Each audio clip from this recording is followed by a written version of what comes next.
आज हम 2022 में सी लैंग्वेज का क्वेश्चन पेपर कैसा आया था वो देखेंगे।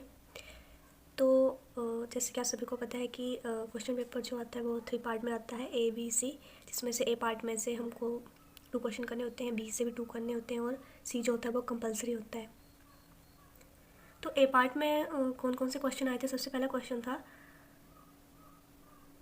What are control structure in C language, explain the conditional control in detail. Control structure कौन कौन से हैं आप सभी को पता है, if statement, switch statement, conditional operator statement, go to statement, loop statement. तो ये सारी थी, इनको एक्सप्लेन करना था और कंडीशनल कंट्रोल को भी एक्सप्लेन करना था। तो फर्स्ट क्वेश्चन जो है वो ए बी पार्ट में डिवाइड है, जो कि ये दोनों करने पड़ते हैं। अगर हम फर्स्ट क्वेश्चन को अगर हम क्वेश्चन में अपनी आंसर शीट में लिखते तो हमको ए और बी इन दोनों को करना पड़ता है। कई बार क्या होता है कि हम पजल हो जाते हैं कि ए से फर्स्ट, जैसे हमने फर्स्ट क्वेश्चन लिया तो उसमें से हम ए कर लेंगे, फिर सेकंड का हम बी कर लेंगे, फिर सेकंड का ए कर लेंगे, ऐसे हो जाता है। तो हमको दोनों करने पड़ते हैं। ए अगर हमने फर्स्ट क्वेश्चन चूज़ करा है तो ए और बी हमको दोनों ही करने पड़ेंगे।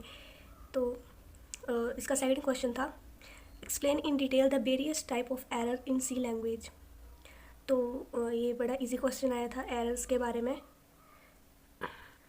सेकंड क्वेश्चन था, explain the detail the different storage classes in C language.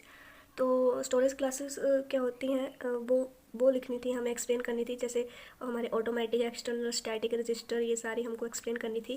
तो सेकंड क्वेश्चन ही आया था। सेकंड क्वेश्चन का बी पार्ट में क्या लिखा था, explain the arithmetic, logical and relational operators in C language. तो इतना इजी क्वेश्चन आया था ये, हमने ऑपरेटर के बारे में तो पढ़ा ही होगा। तो अरिथमेटिक को एक्सप्लेन करना था, लॉजिकल को एक्सप्लेन करना था, रिलेशनल ऑपरेटर को एक्सप्लेन करना था। तो इजी था। तो जैसे यहाँ पे लिखा है नीचे 7 8, तो जैसे एक क्वेश्चन जो था, मतलब ये जो हमने पढ़ा टू पार्ट। सेकंड क्वेश्चन आया था, एक्सप्लेन इन सेकंड क्वेश्चन का A part, explain in detail the different storage classes in C language. तो स्टोरेज क्लासेस को एक्सप्लेन करना था, जो कि हमारी हैं ऑटोमेटिक, एक्सटर्नल, स्टैटिक, रजिस्टर। तो इनको एक्सप्लेन करना था दूसरे क्वेश्चन का ए पार्ट। तो सेकंड पार्ट में क्या था, explain the arithmetic, logical and relational operator in C language. तो ये भी बड़ा इजी क्वेश्चन आया था, हमको ऑपरेटर के बारे में पढ़ा है हम सभी ने। तो अरिथमेटिक के बारे में लिखना था, लॉजिकल के बारे में लिखना था, रिलेशन के बारे में लिखना था। तो पहला ए जो था वो 7 का था, 7 मार्क का था, और बी जो था वो 8 का था। तो और थर्ड क्वेश्चन का A part, explain in detail the various data type in C language. Very very easy, data types के बारे में पढ़ा ही होगा, तो बस एक्सप्लेन करने थे यहाँ पे भी।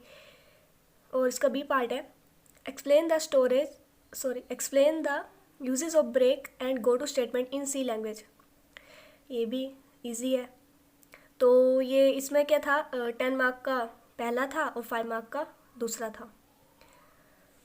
आगे है बी पार्ट में थर्ड। तो आगे है बी पार्ट में पहला क्वेश्चन है ए पार्ट, फोर्थ का जो पहला है ए, उसका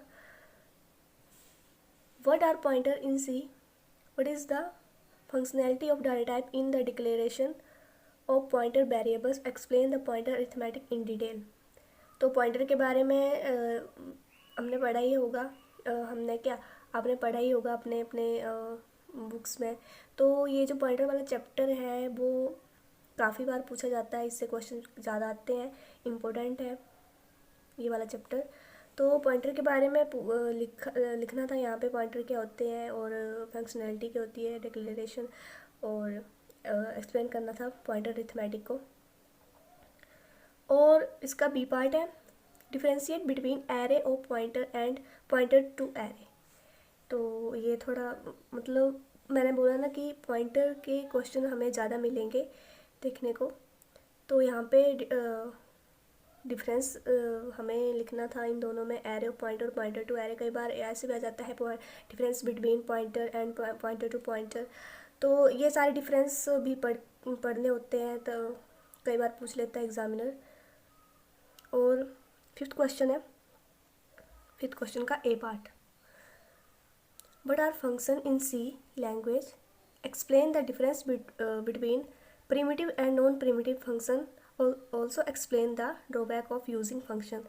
तो सी लैंग्वेज में फंक्शन क्या होते हैं उनके बारे में लिखना था, और प्रिमिटिव और नॉन प्रिमिटिव इन दोनों के बीच में क्या डिफरेंस है वो लिखने थे।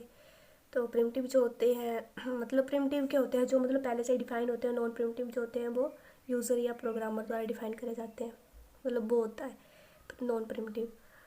तो ज़्यादा एक्सप्लेन नहीं करूँगी क्योंकि आगे बहुत सारे क्वेश्चन हैं। तो मतलब सी लैंग्वेज में पॉइंटर हो गया एक चैप्टर, फंक्शन हो गए, फंक्शन वाला चैप्टर हो गया, एरे वाला हो गया, स्ट्रक्चर हो गया, ये जो 4-5 चैप्टर हैं इन सभी से ही क्वेश्चन आते हैं लेंथी। तो उनको पढ़ना चाहिए, पढ़ना आसानी होते हैं पर उनमें से ज़्यादा क्वेश्चन आते हैं।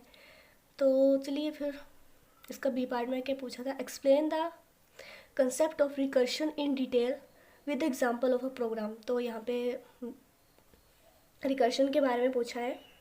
तो रिकर्शन क्या होता है, आपने पढ़ा ही होगा, function call it self from inside